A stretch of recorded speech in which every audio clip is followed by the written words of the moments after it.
Bonjour les aventuriers de la conscience, donc Nelly Kiel au 4e jour de nourriture pranique, donc nourriture lumière, dans ce lieu que vous voyez idyllique pour moi en tout cas, dans pleine nature avec ma petite tente et voilà. Donc vous me l'avez demandé, donc je vous l'offre, mon parcours presque jour après jour de nourriture lumière, nourriture pranique. Alors ne croyez pas que je sois quelqu'un qui n'aime pas manger, pas du tout, j'adore la nourriture, ses belles couleurs, ses belles saveurs, certes une nourriture végétarienne, je ne mange plus de viande, ou alors de manière très très exceptionnelle, j'ai dû manger 3 fois du bœuf en 25 ans, donc depuis que j'ai eu un cancer et que j'ai complètement changé mon alimentation. Mais voilà, j'adore la nourriture et c'est vrai que 15 jours avant cet engagement de nourriture pranique, je me suis dit mais comment je vais y arriver? Parce que j'étais en stage et il y avait vraiment de très très bons repas et avec de belles couleurs, de belles saveurs et j'avais vraiment plaisir à manger. Mais à l'intérieur de moi, il y avait vraiment quelque chose qui m'appelait vraiment à expérimenter cette nourriture pranique. Donc je suis venue quand même. Et ce qui est très très étonnant, c'est que j'ai baissé donc mon alimentation, j'ai fait une descente alimentaire quelques jours seulement auparavant et je suis arrivée fatiguée. Et là, écoutez, depuis que je suis ici, c'est vrai que c'est une deuxième expérience, c'est-à-dire vivre complètement dans la nature avec une petite tente, sans électricité et juste de l'eau au lavoir, à la fontaine, donc au lavoir pour ma boisson et pour ma salle de bain, on va dire. Et donc voilà, tout va bien là. Ça fait le 4e jour et je suis en forme, comme vous le voyez. Comment dire, hier même, je suis allée à la ville à côté. Et c'était très étonnant parce que j'ai vu cette nourriture étalée partout, les restaurants, les brasseries, les boissons, les nourritures de diverses et variées. Et c'est comme si j'étais étrangère à ça. Étrangère, c'est-à-dire que je le voyais, mais il n'y avait pas de répercussions à l'intérieur de moi.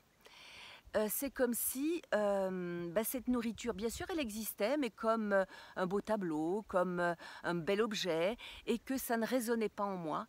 Certes, mon engagement à cette nourriture pranique est là, mais il y a autre chose, parce que j'ai fait de nombreux jeûnes, j'ai accompagné aussi des groupes pour des semaines de jeûne que j'avais appelé jeûne nature et conscience, parce que déjà pour moi la conscience était quelque chose d'important.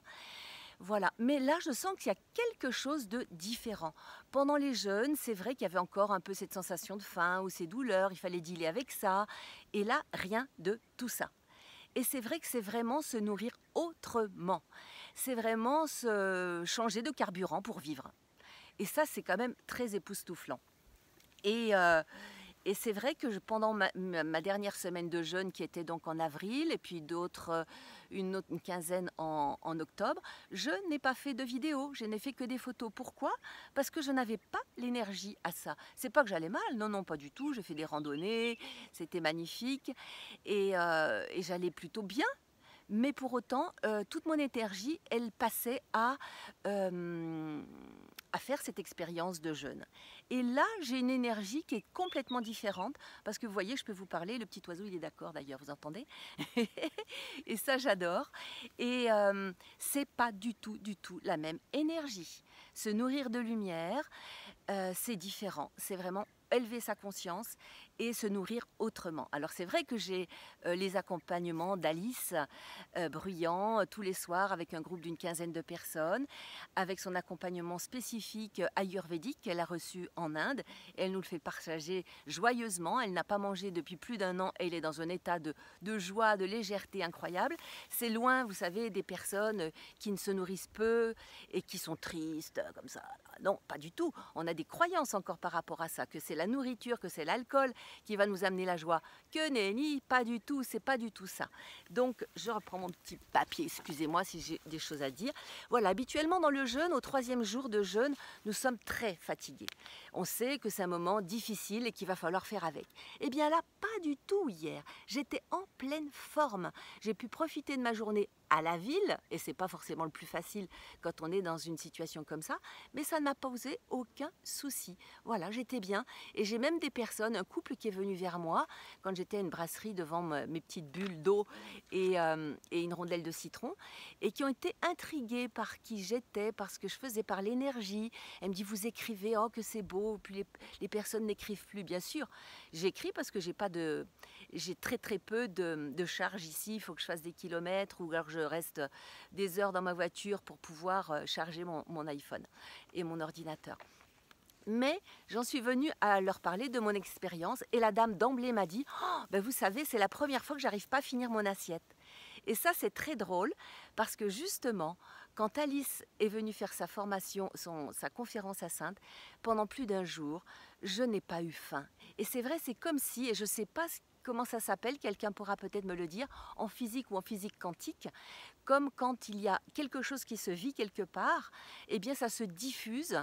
Alors si, c'est vrai que je connais un peu ça, mais il doit y avoir un processus particulier où une cellule diffuse à une autre, je ne sais pas, il doit y avoir quelque chose, et c'est comme ça que ça se passe aussi. Et ça, je trouve ça assez époustouflant. Cette dame me dit, bah oui, c'est vrai, j'ai pas eu envie de finir mon assiette, habituellement ça ne m'arrive pas. Et elle avait vu en moi quelque chose de différent. Il y a déjà quelque chose qui se diffuse. Alors, je vous souhaite aussi une très très belle journée. En tout cas, ce que je voulais vous dire, c'est que j'ai perçu aussi que tout tournait autour de la nourriture. Quand j'ai vu les gens avec leur panier chargé de victuailles, toutes ces personnes attablées à midi, puisque j'y suis allée entre midi et 2 heures, je me rends compte, j'ai une prise de conscience plus importante encore, que dans notre réalité, tout tourne autour de la nourriture. Et si ça pouvait être autre chose? Waouh! En tout cas, tout est l'inverse de ce qui paraît être, hein? Et rien n'est l'inverse de ce qui paraît être. Je vous souhaite une très belle journée et je vous dis à très très bientôt pour d'autres aventures comptées au niveau pranique.